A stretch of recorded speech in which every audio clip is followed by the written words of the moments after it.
So this is a much different story than what we've been through in the previous games. The Leafs give up the first goal for the third consecutive game. Both Klingberg and McCabe missed their assignment here. As D-men, we want to keep people in front of us. Breakaway, Corey Perry scores! Oh, the old Leaf killer has struck again. In transition, they got some opportunities. Athanasiou over the line. Johnson split the D and scores!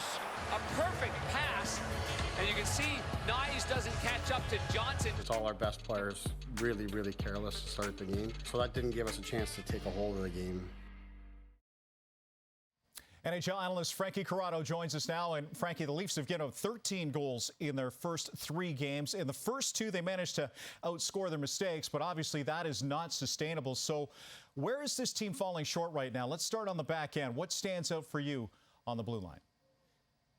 Yeah, there's one area on the blue line that's pretty glaring, and it's the second pair of John Klingberg and Jake McCabe. And, when you're trying to fit the D pairs for the Toronto Maple Leafs together, it's like a little bit of a puzzle piece. But when I look at both of those guys, it should fit pretty well. You think of John Klingberg as this offensive defenseman, and Jake McCabe, a guy who can play well in his own zone, fairly smart, has a physical element to it. But we're not seeing both those pieces complement each other right now. Right now, it looks like one player wants to get involved offensively, and the other player is right there with him. And when those breakdowns are happening in the offensive zone, that carries through the neutral zone and into their own zone. And because the structure is not as solid as it should be all the way down the ice, we're seeing breakdowns happen in front of the net. So it really is a 200-foot thing with that D pair right now. I would like to see both those guys figure out who's going to go, who's going to stay home. How can they work off each other a little bit better? Because when you look at the blue line, there's no answers out there for the Leafs to bring in. They have to use the personnel that they have because they're so strapped up against the cap. There's no one for the Marlies. There's no 7th defenseman.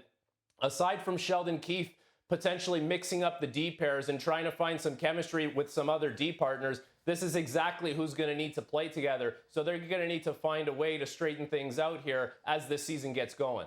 Up front, Matthews and Nylander are off to great starts. All the offseason moves were supposed to make this team deeper, and it always comes down to depth, doesn't it? So what's going on up front?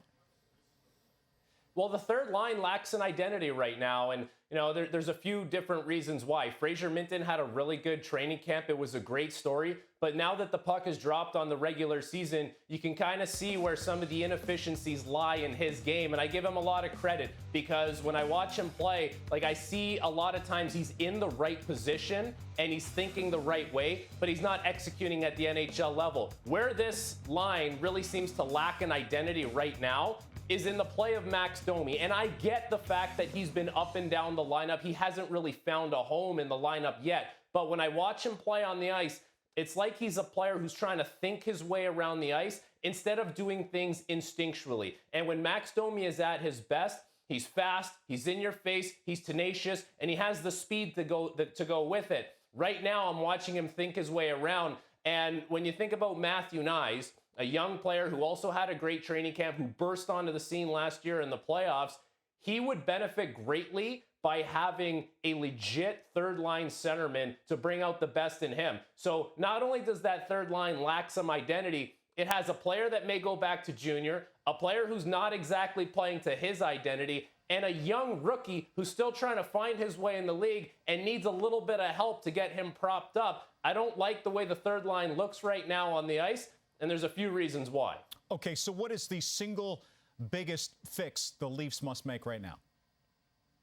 You could look to turnovers, and it's such an easy thing to pick. And, when you have a team like the Leafs that's very high-powered, high-skilled, they're going to look to make creative plays, whether it's off the rush, whether it's in the offensive zone, and you're always going to run the risk of turning the puck over. So you look at last game against Chicago, the Leafs give up 16 chances against off the rush. 15 chances came directly off turnovers. So if you're going to turn the puck over, okay, you need to be able to get it back though. And towards the end of the game, when the goaltender is pulled, the star players on the Leafs, they do such a great job of getting the puck back. They stayed on the ice for the last few minutes of that game with the net pulled, and they got the puck back a number of times. But when you establish your game early on, that you're going to hope that plays happen. You know, you're going to make passes through the neutral zone. You're going to make passes high in the offensive zone, and you're just hoping they connect. Well, that feeds into the other team's transition game. And as we talked about with the blue line, where things aren't exactly ironed out yet, the team is still trying to find their way. It's not a great recipe. It also feeds into the goaltending. You know, Ilya Samsonov at times this year has looked like he's swimming in the net. Thought Joseph Woll provided a sense of calm behind the team, although he gave up 2 breakaway goals. They're not exactly his fault. It's hard to find some fault there on Joseph Woll. But I guess when you look at the Leafs with the big picture, they've improved over the years defensively. They have a lot of new players in the lineup that are trying to find their way right now. It is still a work in progress. The big fear with the team is that don't fall into the old trap of turning the puck over, being careless, and not finding your assignments defensively. It's early. There are some issues with the team. And right now, Austin Matthews and William Nylander, their play has masked up some of the issues, but it is early in the season. Yeah, absolutely. Very early. Lots of time to go. Frankie, thank you very much.